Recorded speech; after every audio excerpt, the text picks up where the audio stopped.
Hello, everyone, and good evening to you.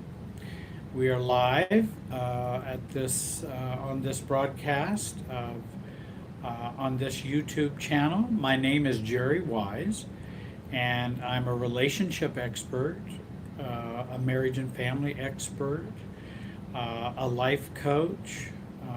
Plus, I've done a few other things in my life as well. And tonight, it's a night about self-differentiation, and we will be talking about probably narcissism and family and narcissistic families. We may even be talking some about calmness and self-differentiation. There's a number of topics that we'll probably be addressing tonight. And let me turn my live on here so I can watch the chat and have that as a part of my experience. Though I am very glad to have Renda Smith being a kind of a co-pilot tonight, a wing person to help me with questions that you may have. This is a live broadcast, so if you watch it later, then of course you can't ask questions. But if you're watching it tonight with me, you can send in your questions and your comments, and Renda will take a look at those, relay them over to me. I've also gotten some questions already from some people on Facebook who sent me some ones earlier today. The Someone asked if I was a Mason. I don't know what there. That's all right. Though actually my uncle was, and so we do have some Masons in the family, but I've never been a Mason. What we're talking about tonight is about relationships, and also learning to be ourselves, to be our authentic selves, and to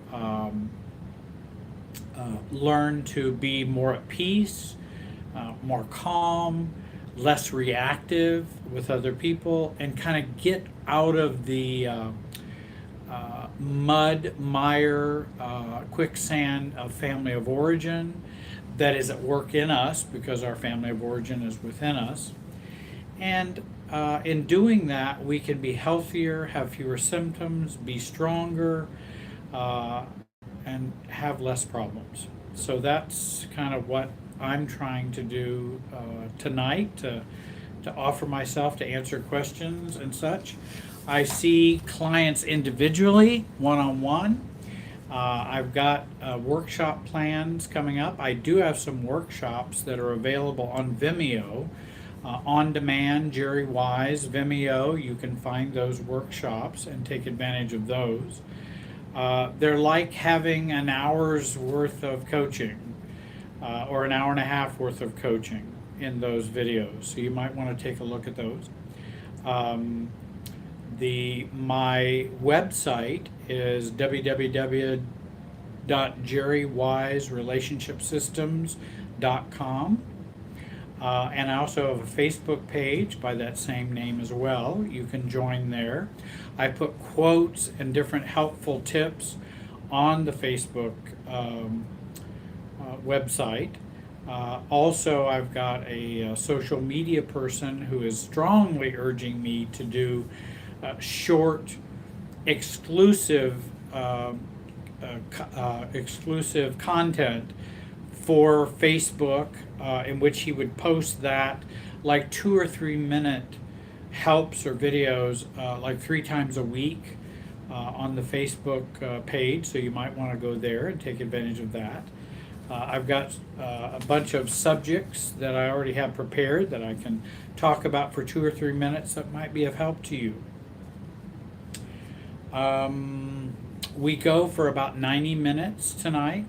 I'll try not to get too tired. I've got some things here for me to drink and to be comfortable here, and I hope you'll just sit back and listen. And also, if you have questions, you can interact in that way.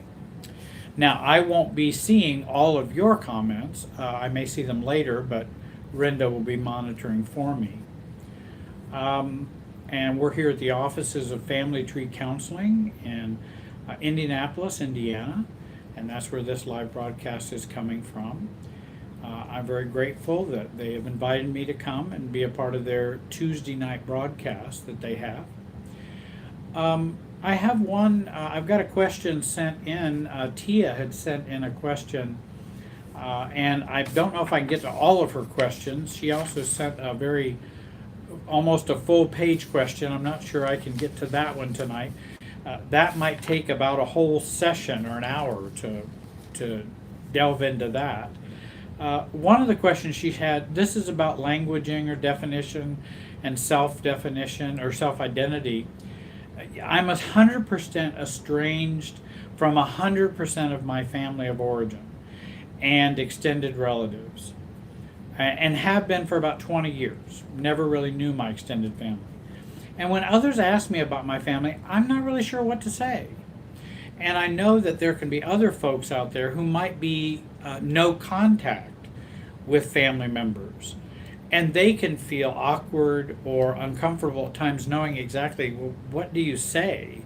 And of course, I'm always one for being authentic and being neutral about it, not making it a big deal. Some people have families that don't work. Some people that have families that work sorta. Some people have families that work pretty well. This world is made up of all kinds of families, and most every family has problems. And so she said, well, how do I identify myself to myself and to others? Since I never really felt like a sister or daughter or an aunt, I'm not sure how to describe myself to myself and to others. Should I use estranged, unloved, scapegoated, narcissized, which I thought was an interesting term. And those don't seem to work for her, she's saying. Are there any healthier options? Is there even a word in the dictionary for this? And you're right, our language is kind of limited for a lot of relationships, even like fiance and boyfriend and girlfriend, those can partner. Our language is not very precise. We don't have 6 different terms for partner and 4 different terms for boyfriend or girlfriend, or 3 different terms for fiance, because there are different kind of fiance relationships. There's different kinds of boyfriend girlfriend relationships. So our language can be limited in describing that. I think estranged is not a bad, I've been estranged from my family for 20 years. Never really was close to them. And, saying that is, I think estranged is a fairly neutral way to describe we are not in contact and we're not connected. For whatever reasons, whether they estranged me or I estranged them, we are estranged, we don't communicate. Or saying my family's kind of the outlier. Well, how are you going to be with your family this holiday? You're going to be with them. Well, my family's kind of an outlier, and we've really never been close. So I don't really have a relationship with them or my extended family. Some people could say, well, I'm kind of liberated from my family. Or my family had lots of problems and I'm liberated from them now.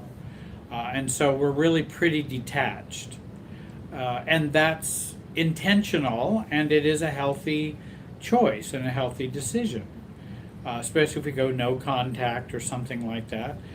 We're talking strongly about our own relationships. I am liberated or I am detached. And if somebody says, oh, well, I'm sorry to hear that, oh, there's no need to be sorry. That's just the reality that I have had most all of my life.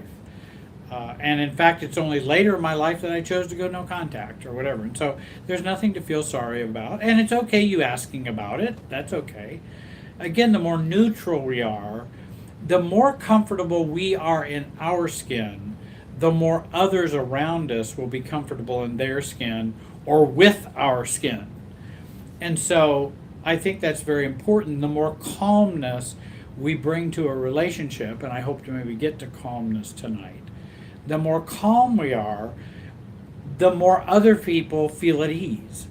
So if you're going to go confront someone, if you're going to go have a conflict with someone, if you're going to go challenge someone, if you're going to go share something with someone, I just had a client today we were talking about, and she was going to be sharing with her family members and her children about a situation with her father in which there's a secret that he was an alcoholic. He's been in recovery for 26 years, but it was the family secret that we never talk about that.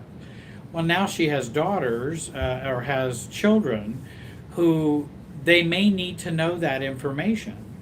And it's really a real struggle. So if you're going to go present, hey, I want to talk to my children about this family reality and also my reality growing up and not protecting a family secret, the calmer we are, the more it will be heard, the more it will be less jarring, the more it will be less explosive.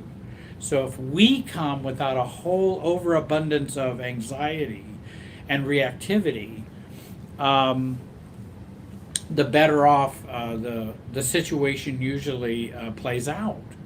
And that's what I tell people. Remember, it's your responsibility to stay calm. It's not just your responsibility to say the words. It's your responsibility to manage your own emotional state. Now, it's their responsibility to have whatever emotional state they have. I mean, they may flip out, they may be okay with it. That's them. You're on this side of the tennis net, they're on that side of the tennis net. But we are responsible for our calmness. And we should take 100% responsibility for that. Even if we think they're not going to stay calm. And in fact, many times we should probably predict and anticipate they won't. But I think there's a better chance of things working out if if we're able to stay calm first. So again, being honest, open, authentic. If you haven't been connect with your family, hey, some families, good heavens, I mean, their dad's been in prison, their mother was on cocaine, the two brothers are in jail, one committed murder, the sister is bipolar with drug addiction. Some families have lots of dysfunction and problems in it. And we don't have to go through that menu with people that we talk to. Again, we say, I'm detached from my family. And there are reasons for that. But it's fine that you ask me about it. But I'm pretty detached and separated from my family. And there have been reasons why that is.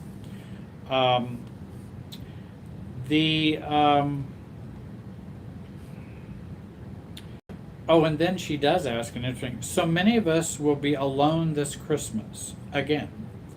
Would you consider posting your piano caroling on YouTube again? And I got to thinking about that, and I thought, well, why don't I do that? I can poorly present some musical favorites for you, and maybe you would enjoy that. And I'll just go over and sit at the piano and just do a little something. And maybe that, because I had a lot of people have a lot of positive, I had a lot of positive feedback from that, and it certainly wasn't a concert performance. It was I just sat down and put the phone down and went, hey, I like music. I like Christmas music. I can play the piano a little bit. Let me do that. And maybe somebody can find that enjoyable. I do have an album that I did back in about 1979, 1980.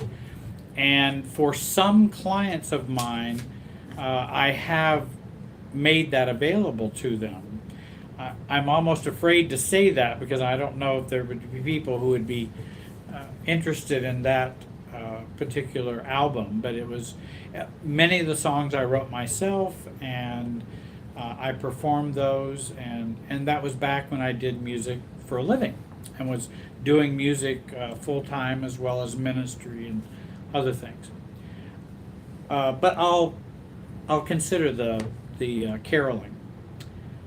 Let's see, there was another one. Oh yes, and Tia had another question. She said, when the pangs of intense loneliness set in, what's a good technique and I'm going to use my words, to maintain that equilibrium?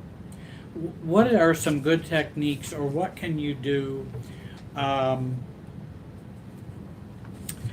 that would be helpful when you feel intense pangs of loneliness? I have certainly felt lonely before. Loneliness is a human feeling and a human condition. So we all have experienced it at some time or another. I like to think of intense or pangs of loneliness as a part of the self-abandonment syndrome. That's what we'll do is that loneliness is an expression of some self-abandonment. That I think it's important that we look at how we are abandoning ourselves when we get into that cycle or those pangs of loneliness. Because there's only one person that can make me feel better. That's me. And what am I going to do about this loneliness? What am I going to choose to do? Are there things, do I have a loneliness plan in place? What kind of loneliness plan can I make so that I plan ahead if I know loneliness is going to be a problem? So we don't want to just let it happen and go, oops, there I am lonely again, because that's more that victimhood and victim-y type of experience. And we want to be self-caring, self-differentiating, and not self-abandoning. And you might ask the question, if I didn't self-abandon right now, because I'm feeling really, really lonely, if I didn't self-abandon, what would I be doing? If I didn't feel really, really lonely right now and have these pangs of loneliness, if I waved a magic wand and I didn't have it, what would I be doing? Then go and do that. And I think that's a way to at least take a look at loneliness. That's not all there is about loneliness, but I thought maybe those kinds of things would be helpful to think about in terms of loneliness. And there's always holidays. The holidays, because of the taping of this particular video, are coming up soon, but there's all kinds of holidays. July the 4th, Thanksgiving, Christmas, Labor Day, Memorial Day weekend. I feel lonely because I don't have any plans for Memorial Day weekend. There's always a way that we can feel alone and not cared about. And what are we doing to do that? Meetings, church, groups, people who have similar interests as me. There are groups online. There are phone groups that you can do by phone. There are lots of things we can take advantage of, and and we don't want to give that power away over to loneliness, and that's us kind of just learned helplessness and throwing our hands in the air. That doesn't mean I don't understand how loneliness can be a problem. It can, and I am caring. I do care about that, and I know what that can feel like. But I also know it's no different than having any other problem. If I'm abusing alcohol or an alcoholic, there's only one person that can fix it. I can complain about it all day, but there's only one person who can deal with that addiction, and it's me. So, I don't know how anybody else is going to fix it for me. Now, I may need to go get some help or ask people. The other thing is, I will tell people, be very careful if you feel too much loneliness too often, then you might check and see if you are depressed. Because if you're depressed, you'll feel isolated, lonely, vegetative, anhedonia, which is no pleasure, which is not, hedonia, which is pleasure, hedonism. You don't have that. You don't have any motivation, pleasure. And if you have too much of that, you might want to go get evaluated for that, because you might feel better and feel less lonely if you were less depressed.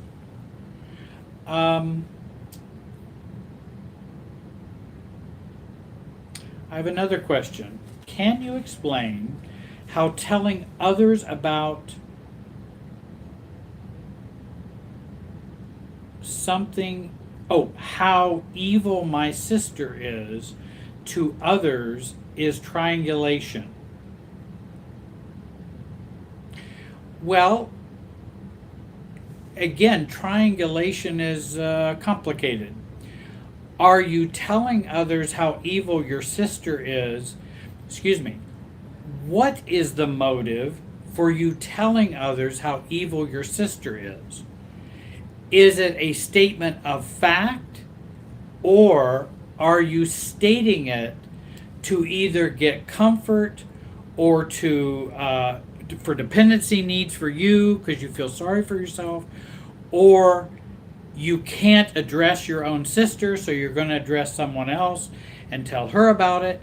So it depends on what the motive is for telling someone, you know, I have a really evil sister. My sister was really evil.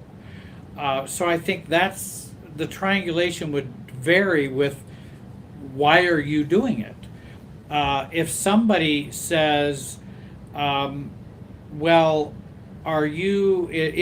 It's sister Hallmark Sisters Day today. Are you going to send your sister a card? No, I hadn't planned on doing that. Well, that seems kind of cruel and rude to not do that. No, it's not cruel and rude. It's my sister and I don't have a really workable relationship. Well, why is that? What's wrong with you? Well, no, it's not. I'm not so sure there's something wrong with me. My sister is not the normal sister that you may think of. And in fact, there are terms for it, like narcissistic or evil or whatever else. I'm not trying to put her down. I'm just trying to describe something for you. And I'm not trying to talk to you about my sister so I'm elevated and she is decreased. I'm making a statement of fact. That's all and I don't see that particularly as triangulation if there's an appropriate purpose for that. If you find yourself telling everybody that your sister and brother and mother and father are evil all the time, you might want to go talk to somebody about that. Because why are you doing that? I don't know what the purpose of that would be, other than maybe triangulation. So I can talk about other people. Well, let's talk about even doing therapy or doing coaching. That's triangulation, because someone will come and talk about their lives, which include other people. But that is a therapeutic triangle, and it should be handled carefully and well, because it's about a statement of fact, and it's about what's going on so that the person can resolve and deal with their issues. So it is a triangle, but it's not an evil or bad triangle.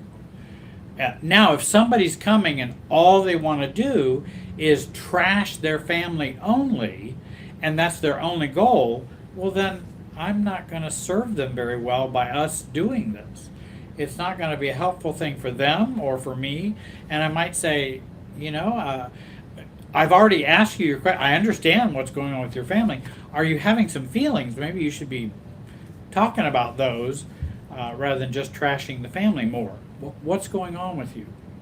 And how can you deal with, and I think here's the other thing, is someone going and talking to someone else about their evil sister because they're enmeshed with their evil sister, and so they'll go and talk to someone else?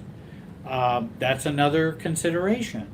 And by the way, we can be very distant from an evil sister and still be very enmeshed.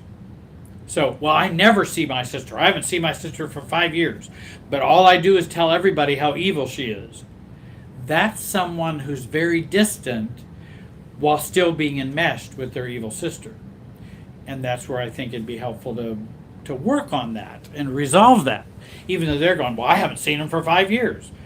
Well, just because you haven't seen him for 5 years doesn't mean you're not enmeshed. It just means you haven't seen him for 5 years. Because it's an emotional process, not just geographical process. It's an emotional process. So I hope I answered your question. I hope that was the question you were getting at. There was another question Sharon had, and I think it's an interesting question because she writes, Jerry, can you give me some principles for dealing with my grown kids? The narcissistic ex divorced me 8 years ago. He belongs in prison for some of the things he did, but I did not pursue it, so the kids would not have to experience going through this with his dad, who was a public figure since they were in high school at the time. They do not want to hear anything about their dad and what I know about abuse and narcissism and what I tried to protect them from. I get triggered when they judge me. I feel like they are flying monkeys. There we go. I feel like they are flying monkeys, and flying monkeys are people who do the bidding of narcissists, or in which narcissists will utilize for their manipulation or their emotional games. And they are like flying monkeys and believe this false self. I think she means of her ex. I feel competition with his happy-go-lucky girlfriend, who he wants at family functions and my daughter's wedding.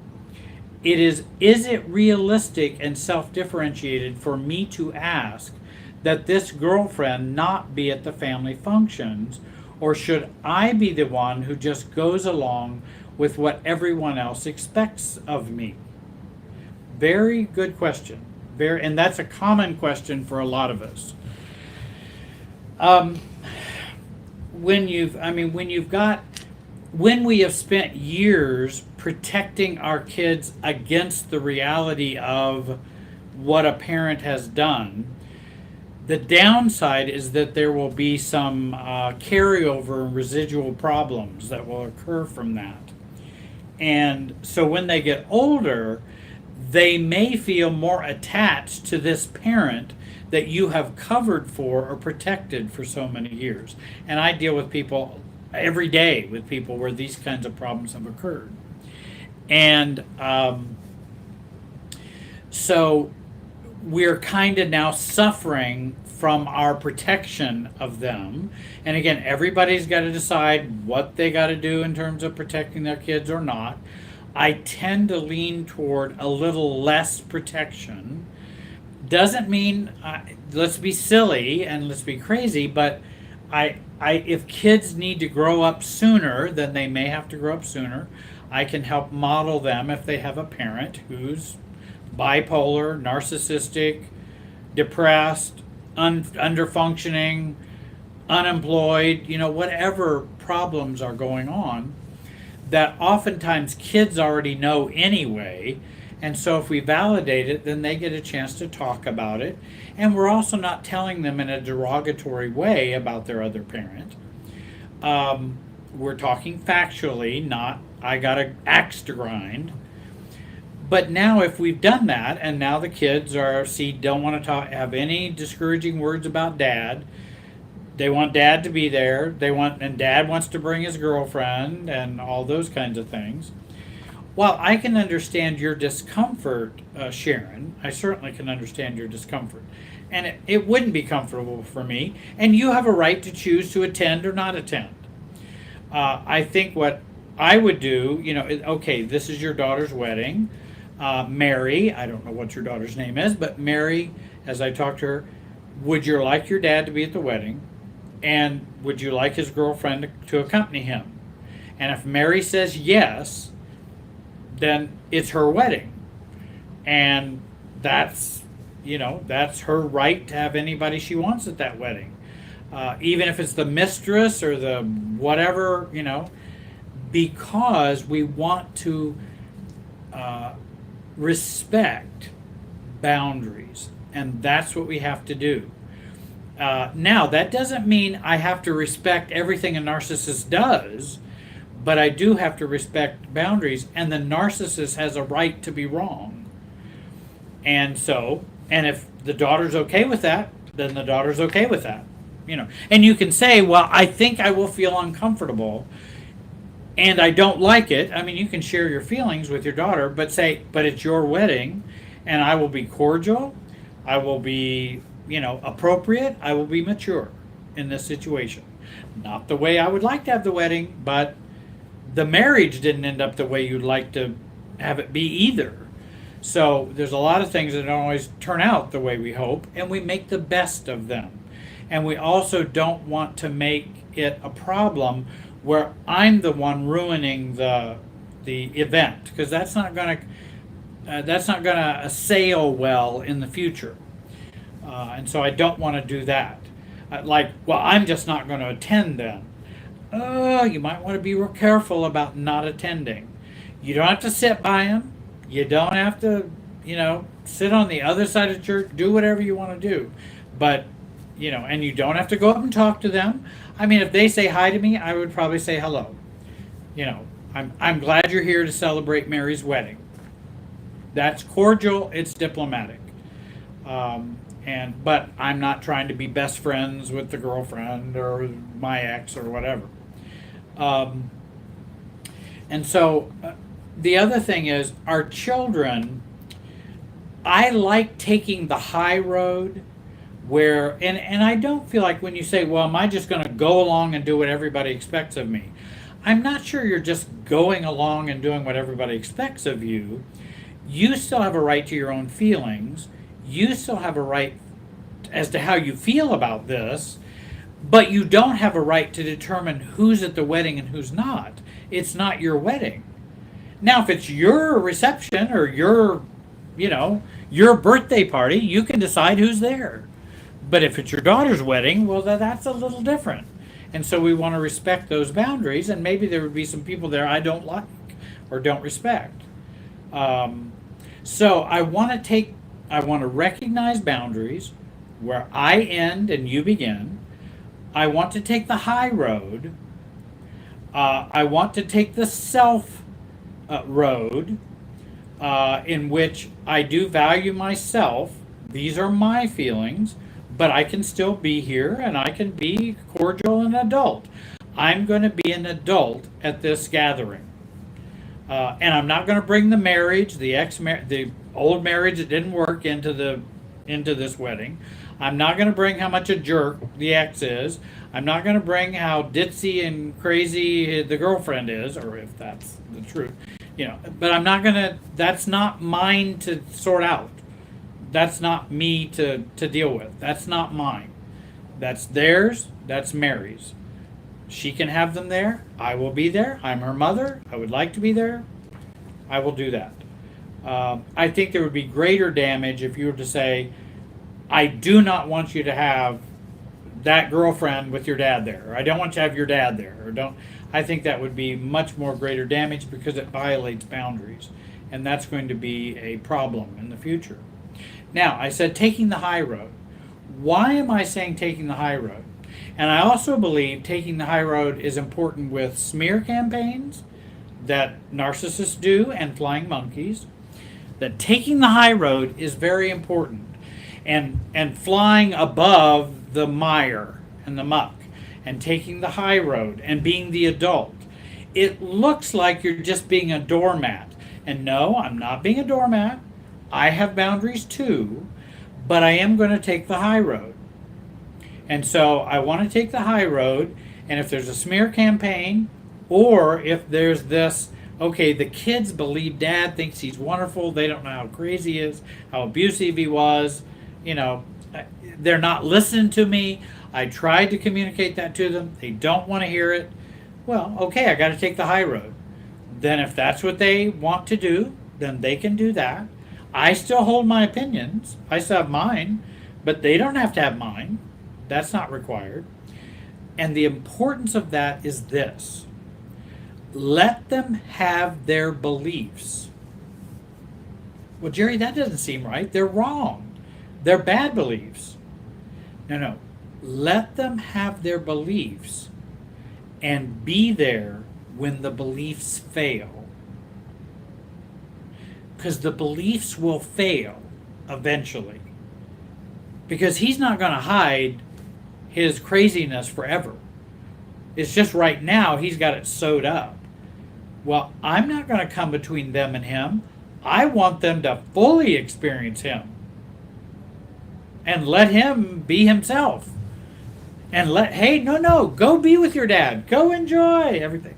Then when you get burnt, because I know that's going to happen, then I'll be there when your beliefs fail. Same way with the smear campaign. Somebody does a smear campaign. Jerry does this. Jerry does that. Jerry's this way. Jerry's that way. Jerry's done this bad. Wait a minute. And when I was pastoring at the time, when I was a pastor, that was happening. And I thought, wait a minute. I'm not going to stand around and defend myself all the time. I tried that. That doesn't work because people are already captured by it. So I'm going to let them have their misbeliefs. That's fine. You may have them. I know how I see it. It's not the same way as you. I let you have your misbeliefs and the smear campaign and all of that. And I'll be here when your beliefs fail. Because I know they're going to fail because I know it's not true. So it's just a matter of time. I may have to wait, but I'm going to let it simmer. Hey, go and believe those people in the church who are saying, go have a meeting, go have slide presentations, go do whatever you want to do. And then when the beliefs fail, you may then kind of see the egg on your face because I know what happened. I know who I am. I know what I've done, what I haven't done. I know what I said, what I didn't say. You can believe whatever you want, but I'm going to let you have your beliefs so that I can be there when they fail. Then you will be more appreciative of me and you'll be more in belief and believe and trust me. If I try to make you not have those beliefs, what's going to happen? You're going to not trust me. Why are you believing Mary who's telling you that? She's just lying to you. You know that's not true. You know, you need to stop listening to Mary. In fact, I don't want you to see Mary because of what she's saying. I look guilty. I look a lack of confidence. I look like I'm worried that she may be true. No. I'm not going to do that. I'm going to say, if you believe what Mary is saying about me, embrace it. If you want to know what I believe about what Mary's saying, you can ask me. If you don't, me telling you is not going to make any difference anyway. Because you're not going to believe me. You're already believing Mary. Mary's already inoculated you. Mary's already vaccinated you. And now you have the disease. Or Mary's already contaminated you. Maybe I should say contamination. And so I can't uncontaminate you. Only in time will you then understand that the beliefs fail and they don't work. I'll be there when it happens. I'll be there. And that's exactly what happened when I was pastoring and a number of other circumstances that have happened in my life. And I decided I'm going to take care of me, believe myself, not defend myself. And, you know, if somebody wants to believe craziness, hey, people believe craziness all the time. I'm going to go on with my life and etc. Let's see. And I talked about respecting boundaries. Oh, I know. I did want to say one last thing about Sharon and her. If you have the girlfriend, you know, the high, what did she call it? High, happy-go-lucky girlfriend. If you've got the happy-go-lucky girlfriend, and of course that's what happens because the ex and her are all in the honeymoon phase, everything's wonderful, they're having a great relationship. The happy-go-lucky girlfriend, then there's Sharon, and then there's the ex-husband, and now we have a triangle. Or we might have a triangle of Sharon, her children, or Mary, her child, and ex-husband and girlfriend. We may have a triangle that way. I want to get out of those triangles. Mary, if you want to have my ex and her as a girlfriend come, let them come. You know, they can come. That's up to you. And in the back of my mind, I'm going, And when the beliefs about the girlfriend and your dad fail, I'll be there. I'll be there for you. But sure, have them come. I'm not going to play this triangle. I'm not going to be caught up in it and play the triangled, estranged or rejected wife. I'm not going to do that. And so, hey, he can have whatever girlfriend he wants. He can have. That's his choice. And probably the happy-go-lucky girlfriend is probably going to get in some trouble eventually anyway. I mean, the relationship is all not rosy. It's not going to be rosy. And so when the beliefs about that relationship fail, I'm going to be there. And I'll be there. And I'm not going to exploit it. I'm not going to say, well, I told you so. I'm just going to go, I'm sorry to hear that you've come to realize your dad's a narcissist. And he's crazy and abusive, and I'm sorry that has happened, and I'm sorry you feel that way. I don't have to be exploitive. If I'm exploitive, then I've got a bone to pick. I got a dog in the race. I don't want a dog in the race. I'm very happy that you have come to this realization, but I'm very sad about the realization. And so, I would share that way. Let's see. Someone says, hangs up on me if I say something they don't agree with, and I refuse to be controlled. Okay, Jackie's got a question. What should I do when someone constantly hangs up on me if I say something they don't agree with and I refuse to be controlled? Now, I don't know who this other person is, and I don't know what your relationship is with them. You're right. If someone I think what I would try to do is, I'm 64 years old. I think I would begin to think about, as a 64-year-old man, and Jackie, I assume you're not a 64-year-old man. You might be a 30-year-old female. But whatever adult age you are, I would take your age and go, hey, I'm a 64-year-old man, and how would I like to handle this pattern and this relationship with, or I can use a technique that what would Betty do? And Betty's the neighbor.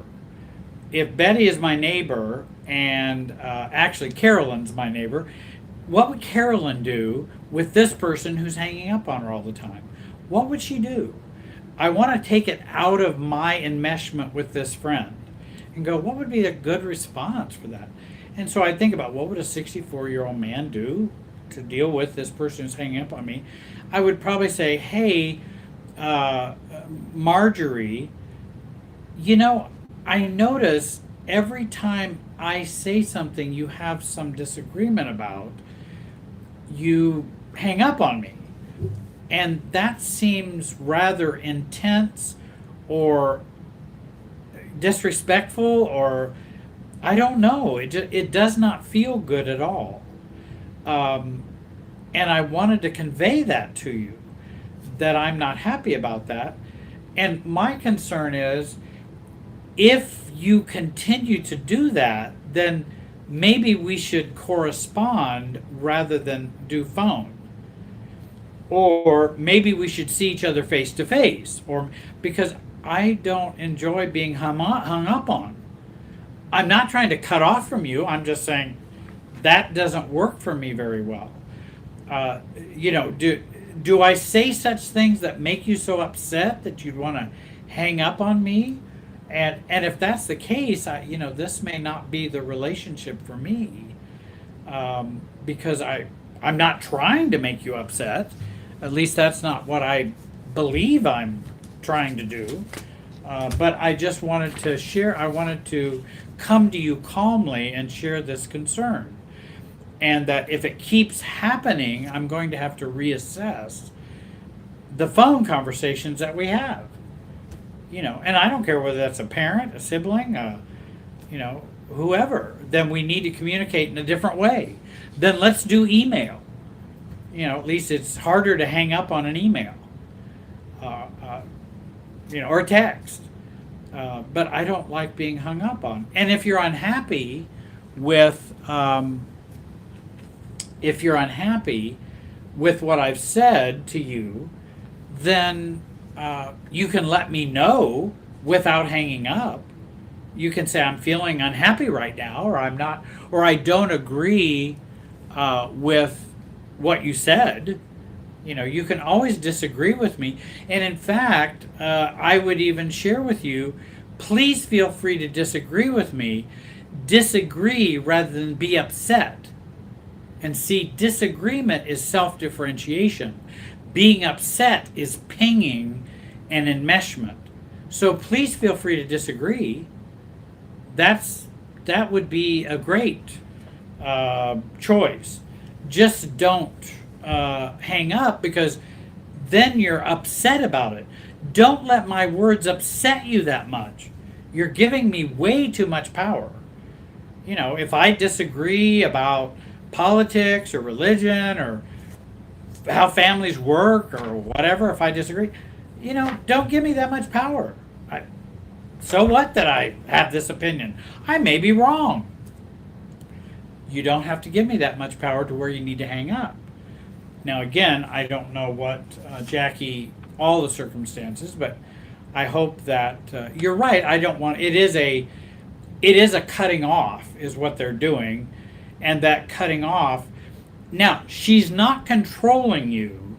She's acting, or this person, I think she, I don't know who it is, this person is acting immaturely. That's different than controlling you. And so I have to decide, how do I want to live my life with this person, and this is a pattern they have. How do I want to live with them? And that's for me to decide. So they're not controlling me. And I'm not going to let them control me. That's their immaturity is their immaturity. They got to hang up. Well, then they need to find somebody else to talk on the phone to. Because I don't want to,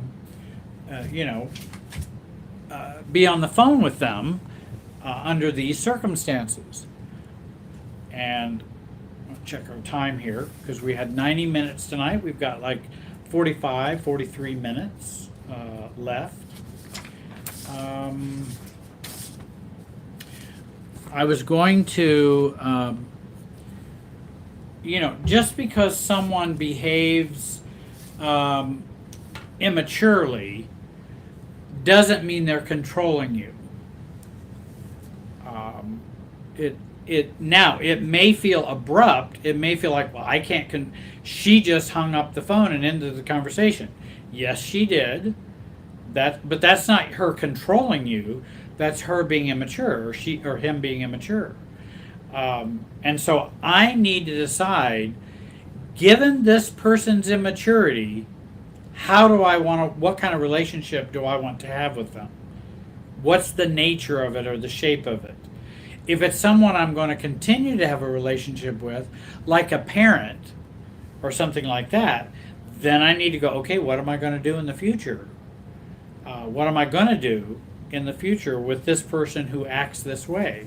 Oh, well, then phone's not going to be a good thing for us. That's not going to work. Be happy to text you, happy to email you. We can go have coffee or whatever, but if we're having coffee, then you'd have to get up and leave. That'd be your hanging up. And most people don't tend to do that, but I don't know how toxic, and it could be the person is toxic, it could be the person is very immature, and they can't control or regulate their mood or their emotions. And if they can't regulate those, it's really tough to have a relationship with them. Not impossible, but it is tough. And it's a real challenge. How much effort do you want to put into it? How much are you willing to put in that effort? That's up to you. That's your call. Another point I wanted to make tonight, while you're sending in your questions, and I hope you will send in a few more questions. I have plenty I could talk about, and maybe you just soon I do that. Let me get a quick drink here. Maybe give your ears a little rest.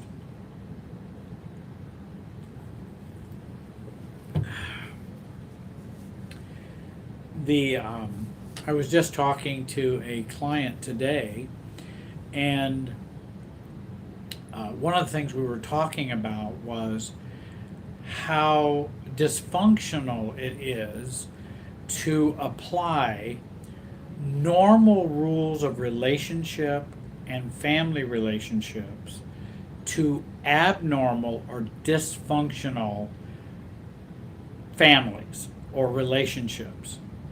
And oftentimes we will do that. And I think what I think of as self-differentiation is when we can know when to apply normal rules and know when to not apply normal rules to relationships. Let me give you an example. Two parents, one is alcoholic, one is malignant narcissist. Okay, normal rule, and let's talk about a Christian rule or whatever. Honor your father and your mother. What should you do? That's the norm. That's what people talk about, honoring their father and their mother. It's one of the 10 Commandments. That's considered a rule. And I don't know what that is. Oh, it's Lexa, I see. So Lexa is picking up my words here. So in applying those rules, we then want to go, well, how do you apply honor your father and mother to a dishonoring father and an addicted, dishonoring mother? What are you going to do? Oh, well, I should just be a doormat and go pay for all of mom's alcohol and be a doormat for all of dad's narcissism, and that will be honoring my father and mother. No, that's applying normal rules to an abnormal relationship or situation. And that's where I try to help people apply those rules in an altered way so that it's a more healthy relationship that we have with unhealthy folks. Rather than it's just, well, don't you love your brother? Don't you love your cousin? Don't you care about your grandmother? Yeah, but my grandmother paid for all of my sister's college, bought her a car, then bought her a boat, then gave her a $1 million condo in LA, and hasn't given me anything because she's a narcissist and my sister plays her for that. So what am I going to do with that unhealthy dynamic that's in the family?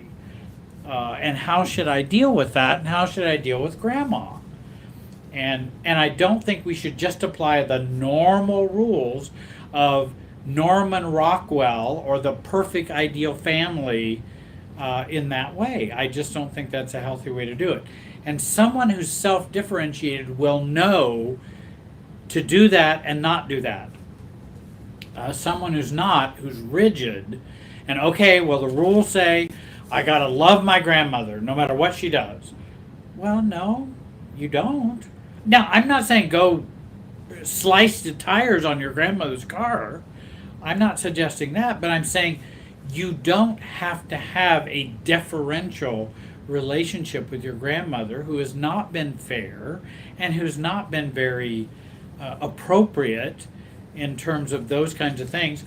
Grandma has a right to do whatever she wants to do with her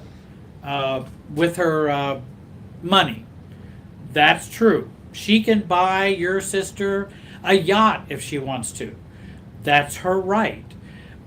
But I don't think that's a very healthy or loving way to do finances within a family. I don't think it's or fair or reasonable, or it's deferential, it's favoritism and those kinds of things.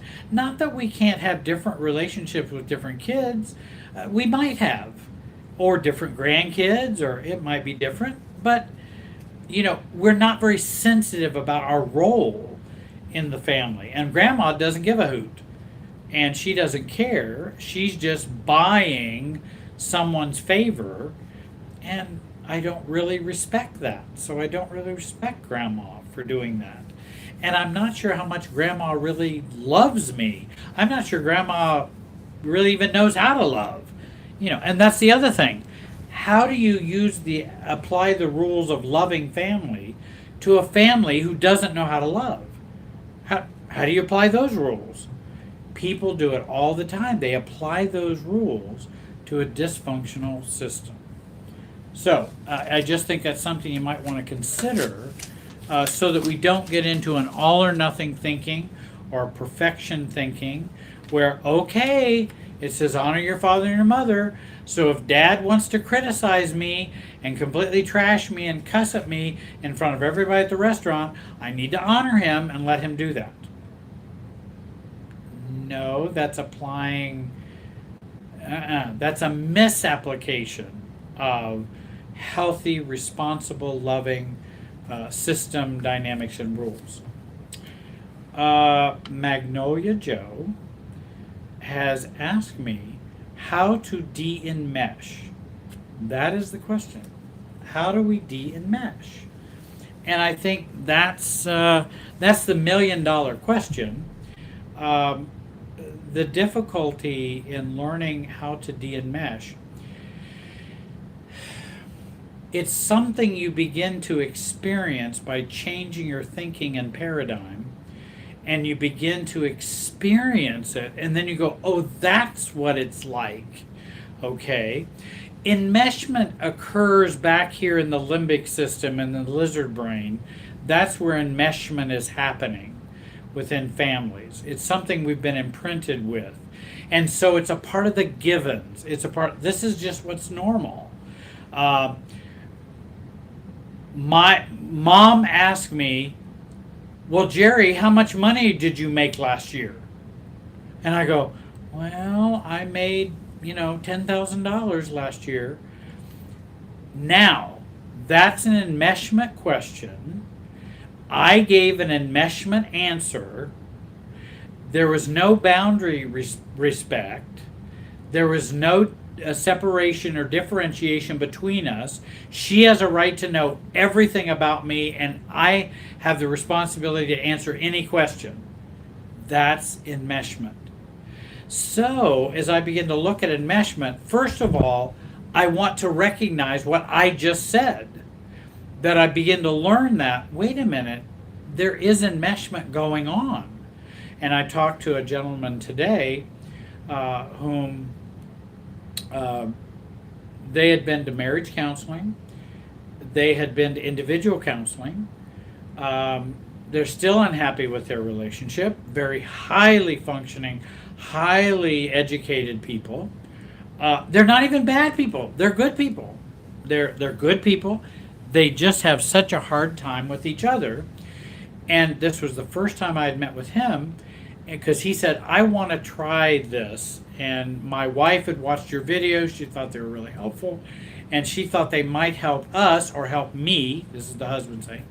And so I wanted to try, but I'm not real confident about anything happening, because I've read self-help books. I've gone to therapists. They've told me to do, we've done all kinds of stuff. And it doesn't seem to change anything. And I said, I understand that. That can happen. And I'm sure the people you work with were trying to be of help, and I don't doubt that they cared about you. But we got to talking today, and as he was describing these problems that he was having with his wife and the relationship, one of the things that just jumped out at me was these people are enmeshed. They ping each other way too much, way too much, to the point they can't have. Well, I'm not going to go into all the details, but they ping each other way too much. And I thought, wow, so did anybody tell them about that they were pretty enmeshed as a couple? Because they consider themselves very separate or distant as a couple and not close enough. And I was telling him, I think you're over close, which produces the separateness feeling. You're over close. And I gave him the examples of what I heard, and he said, no one's ever said that to us. And he says, that makes more sense than now I can understand our relationship differently. If we're actually over close, And he's a very smart man and a consultant and consults on a very large level across the world. And he said, no one's ever framed it that way. That is what we're struggling with. So since we didn't formulate the problem well, you're not going to come up with a very good answer, he was saying, as to the previous work that he had done. And so now he's saying, oh, so if we're able to get some more distance from each other, or separateness or detachment, we might be able to actually be closer. Yes, because it's paradoxical. And he goes, gosh, I think we could probably do that. He said, I think I could. Now, he said, I know it won't be easy. He said, I know I got my own family of origin. She does too, and we got all kinds of issues. But it gave him hope that, hey, wait a minute.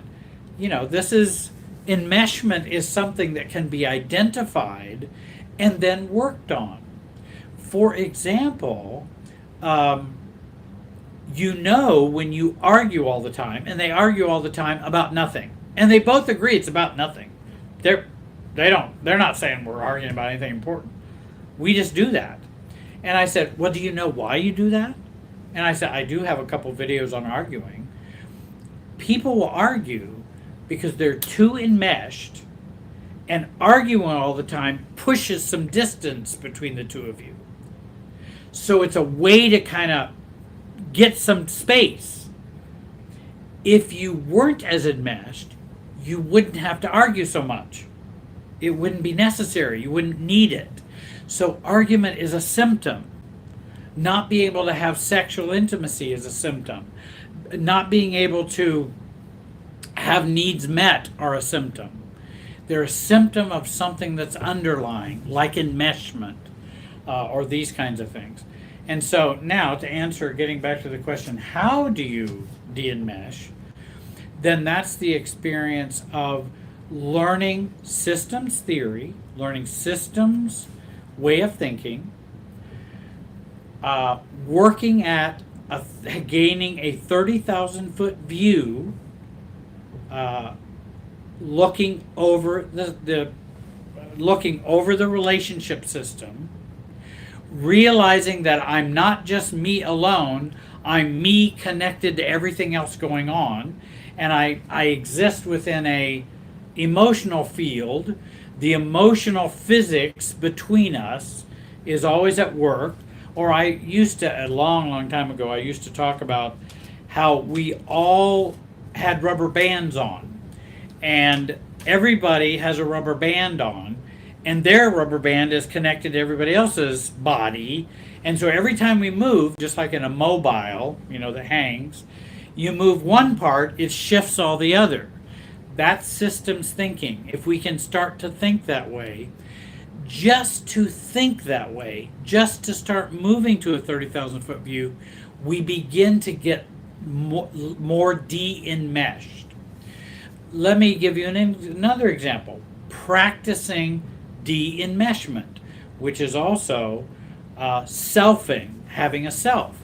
So when mom asked me, well, now, Jerry, how much money did you make last year? I'm going to begin to de-enmesh. Mom, I know you're curious about that, but it's really not a topic I'd like to discuss today. Actually, ever, but today, there's no reason to. Well, why are you being so sensitive about that? You're always being too sensitive. I mean, that you've probably all experienced that. Why are you being so sensitive about that? No, I'm not being sensitive. I'm just making a choice. And my choices or preferences, I don't really want to talk about that. It really doesn't matter. Well, I'm just asking. No, I know. You are asking. I don't doubt that. I knew you were asking when you were asking. But that doesn't mean I want to give an answer. It doesn't mean it's a topic I want to discuss. No different than, well, Mom, how are your hemorrhoids? I may want to know, but that may not be the best. Why are her hemorrhoids my business?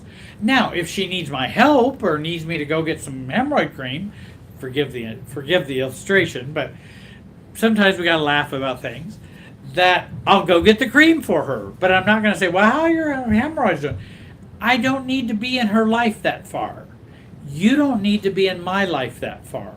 We need more separation. We need a tennis net between us. And that doesn't mean I'm cold, uncaring.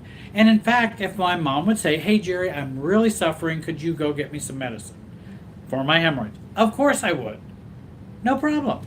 But I'm not going to come back and say, well, how did it go putting that on? You know, that's not for me to do. I need to be respectful and respect boundaries. I also want to be respected and respect boundaries for me. I don't want to discuss how much I made last year. That's just not something. Well, I don't know why you're being so sensitive, and you told me last year. You know, Mom, I did tell you last year. You're absolutely right. I've just chosen that I'm not going to do that anymore. I just chose to do it. Well, why? Gosh, I don't know. I just don't want to. It's a preference. I just don't want to. Yeah, but why are you being so secretive? I'm not being secretive at all. I just don't want to. And that's not a secret. It's just I don't choose to. And so now I'm starting to de-enmesh. If I can do those kinds of strategies and begin to have boundaries, not answer questions I don't want to answer. When someone pings me, for example, and and if I notice how much I am pinged by somebody, in fact, I think it seemed like, or one of the questions was how much the ex, or how much someone would. Oh, I know. She did say this is a good. In the question, I think it was either Sharon or Tia, and I remember I was gonna mention that. Let me know. Oh, here we go. It was Sharon's. Great question. And she says, for all those years I tried to protect her kids from the narcissist, and I get triggered when they judge me. Enmeshment, triggering is enmeshment. Triggering. Now, I realize we can be triggered from our past circumstances and trauma and things like that, but it also has an enmeshing factor. I don't want to be triggered by the kids. If they're going to judge me, I can say, I don't appreciate that. That feels judgmental. I'd ask you not to do that. But I'm not going to give them that much power. And that's a part of de-enmeshment, is when I take that power I keep giving away, which is the enmeshment, and start keeping it over here on this side with me. I'm not going to give the power to the kids to trigger me about that. My kids are going to be judgmental. Such a shame. So what? Of course they are, because they grew up the way they grew up. They have to protect their dad and be negative towards you. That's what the way it has to work. It's not personal, it's the system. And so I can take my power back and go, okay, well, that's what they want to think. It's a shame. I'd like to have a better relationship with them. I can even tell them, I'd like to have a better relationship with you. But it seems like judging me seems to be more something you'd rather do. But I'm going to go on with my life, and I'm going to let the judgment come to here and then drop down. I'm not going to absorb it. I'm going to observe it rather than absorb it. And that's a big key for de-enmeshment. And de-enmeshing is don't absorb, observe.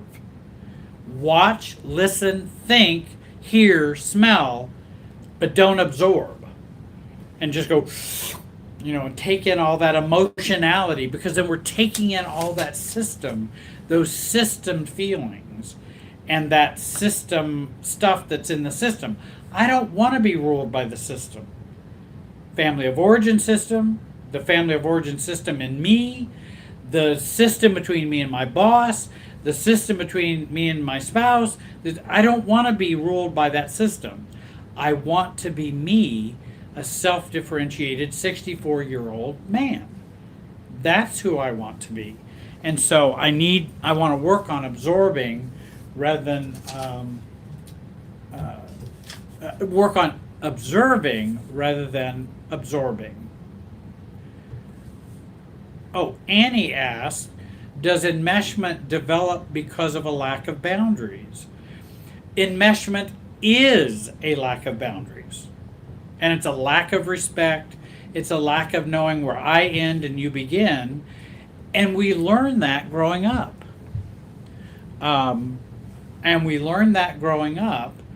And certainly it is a lack of boundaries. And the more enmeshed we are, the more boundaryless there is. Just like somebody saying, well, Jerry, how much did you make last year? Mom asks, or somebody who feels they are entitled to ask. Well, or your dad asks you, well, why did you buy that car? Huh? Well, I'm confused. Why are you asking? Well, I just wondered why you bought that car. No, I hear your question, but I don't know why you're asking it. I'm not stupid. I do have ears. I know you're asking. I wouldn't say that, but I'm saying I'm being silly. But I hear the question, but I don't know why you're asking it. Well, they don't want to tell you why. They may not even know why, but they're boundaryless. And so I'm going, well, I don't know why I'm answering that. I mean, some of the obviousness about it is because I wanted to. And that's the car I chose. I mean, that's why I bought it. I mean, I didn't buy it because I hated it. Figured you could get that. Well, I want to know why you bought that. That's a foreign car. That's not an American-made car. I noticed that. You're right. It is. And I still am not sure I get it, Dad. I'm not sure I get what I don't know why you're being so difficult. And see, the reason why they feel I'm being difficult is because I'm not playing the game anymore. And that's why I feel so difficult to them. Because we're just supposed to roll with this no boundaries. That's what we're supposed to do. Just roll with it. And that's the way we've always rolled with it. Why are you not rolling with it now? Well, because I want to change. I don't want to roll with that. I don't want to be enmeshed. It doesn't matter why I bought that car or didn't. Actually, it's none of your business. Quite honest. I don't care whether you're my dad or whoever you are. It doesn't matter. I bought that car because I obviously wanted to buy that car. Maybe I bought it because I felt pressured and really wanted another car. It doesn't matter. It's what I did with my life, my money. Dad, I didn't ask you to pay for the car. I'm paying for it. Well, I don't know why you're being so sensitive and so touchy about that. Well, I'm sure it probably feels like that, Dad. Because you don't typically hear me say, I don't know why you're asking me that. So I can understand why it can feel like I can understand that. But I still don't know why you're asking. I still don't know. And, I don't tend to, my rule about people asking me questions is I feel absolutely no obligation to answer any question anybody asks me. Number two, I feel no obligation to answer any question anybody asks me, especially if I don't know what the reason or purpose of the question is. People can ask me all kinds of questions, but I'm going, why? Or people will ask me this, Jerry, do you have kids? Well, why do you ask?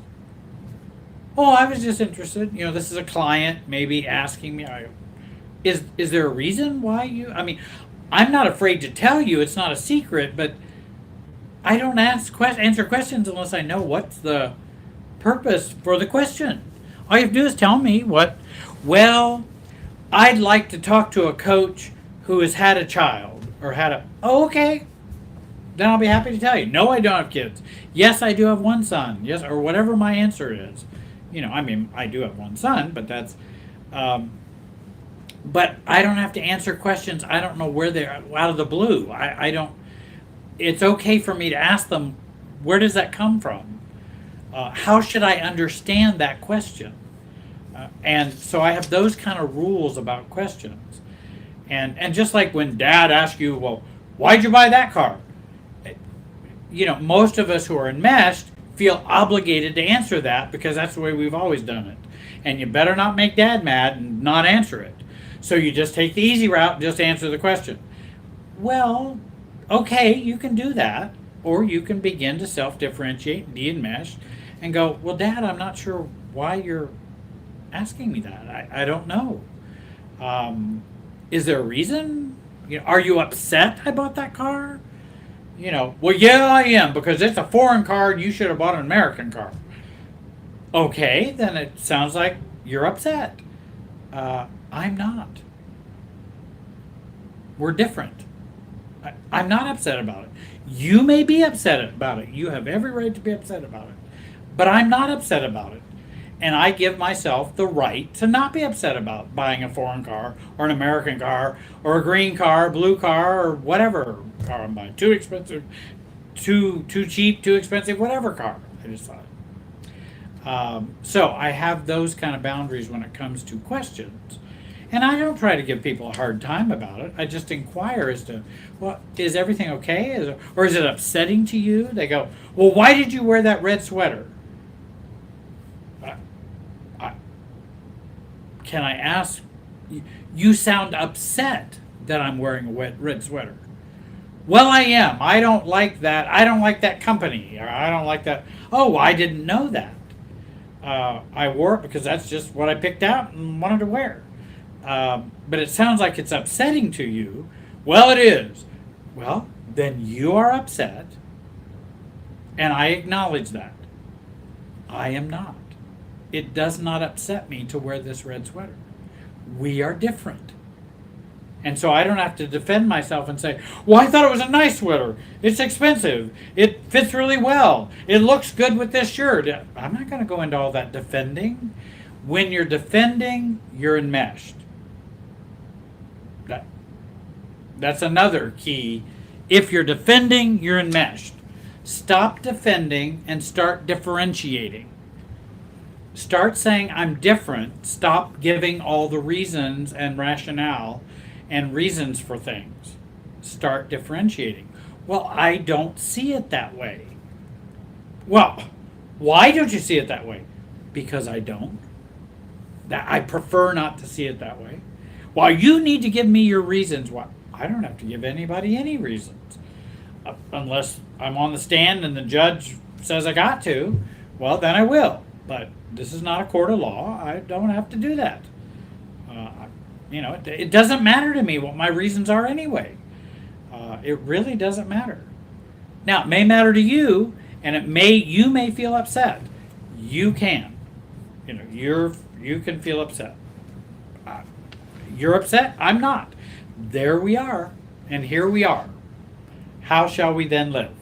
Says Francis Schaeffer. And How Shall We Then Live, which was the title of a book, Christian book 100 years ago. Can you talk about dealing with guilt while de-enmeshing? That's probably a big question in and of itself. We got about 10 minutes left here. And, here's what's going to happen. Once you identify enmeshment, and then you start de-enmeshing, you're now going to start having systems feelings that are going to come in to tell you to change back. And guilt is a big systems feeling that's telling you to change back and don't hold to the self-differentiation. Well, if I tell Dad, if I say, well, Dad, why are you asking? Gosh, I feel really guilty confronting Dad and not giving him the question. I feel horribly guilty. Let me just answer his question. You can do that. Or you can go, wait a minute. I know I'm going to feel guilty. Guilty is going to be a false guilt that occurs so that our system remains like it always has. And so it keeps me from self differentiating. So guilt has to come up so that I will change back and be the way the system worked. Now, the wonderful thing about that is we can recognize it and go against it. Even though I feel guilty, I don't have to act on my guilt. I can go, that is a systems feeling that's happening right now. I'm not feeling truly guilty because you haven't done anything wrong. It's not true guilt. That's what true guilt's about. This is false guilt. This is systems guilt, a systems feeling that's there to keep you in line. I'm not going to live by keeping me in line feelings. Guilt, shame, abandonment, rejection, much of that is systems feelings. I'm not going to live by those because they're not my real feelings. They're feelings that are supposed to be there, so I will conform and behave and do what the system requires. And so in dealing with the guilt, that's one way to deal with that guilt, is to take a look at it as a systems feeling. It's not true guilt. Tell me, what are you doing wrong? By saying, well, I don't really know that I want to talk about my income from last year, Mom. Now I feel guilty. Well, what did I do wrong? I didn't do anything wrong. I changed the system or the pattern. I didn't do anything to wrong anyone, but yet I still feel guilty because it's a false guilt. It's not true guilt. Now, if I steal your wallet and feel guilty, that's a little different. That may not be such a systems feeling. Maybe we are created to have some healthy guilt. And in fact, I think I remember teaching years ago, like the six different types of guilt. There are like spiritual guilt, real guilt, false guilt, societal guilt, familial guilt. There seems like there's one more. Might have been, I don't know, even demonic guilt or something like that. But 6 different types of guilt. So there's not just one guilt. So if we can see guilt in a broader perspective, that can help us feel less guilty and recognize what's going on.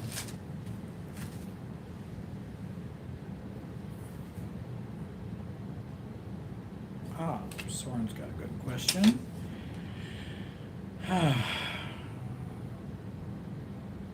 Yeah, well, both of those are good. Soren asked, here I feel compulsive when it comes to changing others who are making self-destructive choices. How do I kick the habit? I think it's rescuing behavior. Well, sure it is. I mean, that's what. And one of the things I found as a big rescuer with a capital R and a big codependent with a capital C, which is me, that what I found was the more I have not resolved my own self-destructive choices, my own conflicts or self-destructive choices, the more unconscious those are and I don't resolve those, the more I'll go and try to save someone else. Because in some ways, when I'm saving someone else, it's often not for the deep purpose of them. It's for the deep purpose for me. That's what codependents do. I'm saving or rescuing you for me. And that's what I want to look at. Why do I need to save me? What do I need to save me from? Because I'm doing this acting out behavior with others and rescuing and saving, when maybe I need to take a look at what are my issues I haven't resolved. That's one way of thinking about it, Soren. It is rescuing behavior. If I am over-functioning, which is rescuing, right? Rescuing is over-function. If we're over-functioning, we're enmeshed. Why am I enmeshing with this person? Well, why am I doing that? I remember when I had, people would come to the church And many of them would be, maybe addicted to alcohol and drugs and all kinds of things. And they would come and say, "Oh, I need money for gas or rent or whatever," but actually it probably was for drugs or alcohol so often. And I'm going, gosh, and I felt guilty because I wouldn't help them because I needed to overfunction. And how should I say no? I shouldn't say no to anybody. But actually, then I began to realize, wait a minute, they're playing me, and I know they're playing me. How can I deal with them in a way if they're playing me? How can I be strategic in a non-hurtful way? Well, take your lying butt out of here and I'm not giving you any money for drugs and alcohol. No, that's not loving. That's not caring. They have problems, and addictions are an illness, and I understand all that. But that doesn't mean they can go from church to church to church and just get money, to go use. That doesn't seem like a wise. We have a very strong rescue mission in our town, very, very strong. I know they can get help there for anything. And we contribute to that, and the church would contribute to that. So I come out and I go, well, and I felt very enmeshed with them just by them asking me to help them. And that's a good way to enmesh somebody. Oh, I need your help. That's an enmeshment move. Poor me, I'm a victim, That's an enmeshment move. We're trying to pull somebody in to us. And so I didn't want to get pulled in, so I would go out and they'd say, "Oh, we've been having trouble. We got kids we got to feed. We got da-da-da." And I go, "Really? That's awful." Well, we're having a hard time paying for a new roof on this church. And, tithing is down. It's been a real mess. And, I think I'm going to have to get a pay cut, and it's just been really, I'm taking a one down position so I'm not over functioning. And then they get tired of hearing my woes and go off looking for another victim or another people that they can, manipulate. And I figured that's a better way to handle that kind of, where someone wants to pull me in to enmeshing with them and over functioning. Wendy writes, "I just found out I'm an empath. Someone who feels very acutely in the interaction and relationships with other people." That may be not the best definition of empath, but at least somebody who's very empathic, feels other people and that sort of thing. Would it be difficult for an empath to be able to stop the enmeshment? I believe, and that's a very good question. I think that someone who's an empath needs to even more be on guard about enmeshment. You can use empathic gifts, abilities, personality, temperament, whatever is that empathic part of you. You can use that in a positive way. But we have to be particularly careful about being drawn into enmeshment, because enmeshment is not the same thing as empathy. Enmeshment is over empathy. And so we can be pushed to over empathy, and I don't want to be pushed to over empathy. It's okay for me to be empathic. You can be an empath. But also you want to be mature and be, let's say in my case, a 64-year-old male empath. Okay? I'm that. How would I handle the feelings I'm having as an empath regarding this person or interaction or pattern? Am I going to use my wisdom, my knowledge of systems, to handle it in a mature, self-differentiated way? I can still be an empath, but I don't think an empath gives you license to not have to be self-differentiated. That's not a license to do that. And I know you're not asking for that, Wendy. I'm just saying that some people, well, I'm an empath, so, well, that's no different than saying, well, I'm a codependent, so I just overfunction. Well, okay, you are 0% responsible for being an empath. You're 100% responsible for how you deal with that, how you share it, how you live it, and how you are as a mature adult. And that's the true with most anything. If you're an empath, then you have a larger challenge there. Could it be a greater challenge? It could be, but we still want to be empathic. We're going to be empathic while also being very careful and cautious about getting pushed or pulled in a relationship, because as empaths, that will happen. We will get pushed or pulled in that relationship. Well, I think I have probably bent your ear so much tonight, and I appreciate you listening. I hope you'll take a look at my YouTube channel, this one here, that you're seeing it live on, and also check out my YouTube channel, Jerry Wise Relationship System. I think I've got about 150 videos on there, and that you'll make comments and those kinds of things.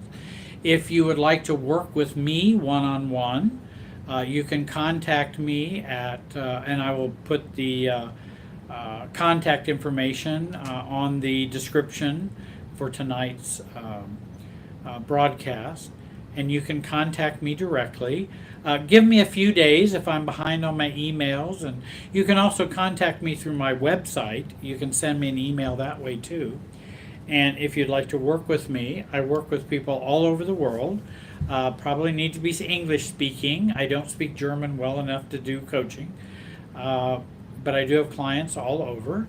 I do also help folks, and I do have several clients who are trying to apply family systems notions and relationship theory to their businesses, and have found success and help with that in problem formulation, and also working through family business problems. So if I can be of help, please let me know. There'll be more coming out soon. I do want to thank Renda Smith, and you can find her at Renspire Life Coaching. I didn't know if you were still, that was the promotion. Renspire Life Coaching, and you can find her there, and you can go to her website and communicate and talk with her there as well. Again, I appreciate you listening tonight and joining me for this broadcast. I hope it was a help to you, and I thank all those watchers tonight who are willing to watch. And you might go to my website and subscribe to my YouTube channel. I'll try to put up a couple more carols for Christmas and do a little piano for you. So I want to thank you. By the way, I do have a couple of cuts from that album I talked about that I made many years ago that are on my YouTube channel. So those songs are on there, which you're free to listen to. And again, I want to thank you for watching and being patient tonight. And I hope you have a great night. Hope you have a great week, and the best to all of you. Take care. Good night from all of us here.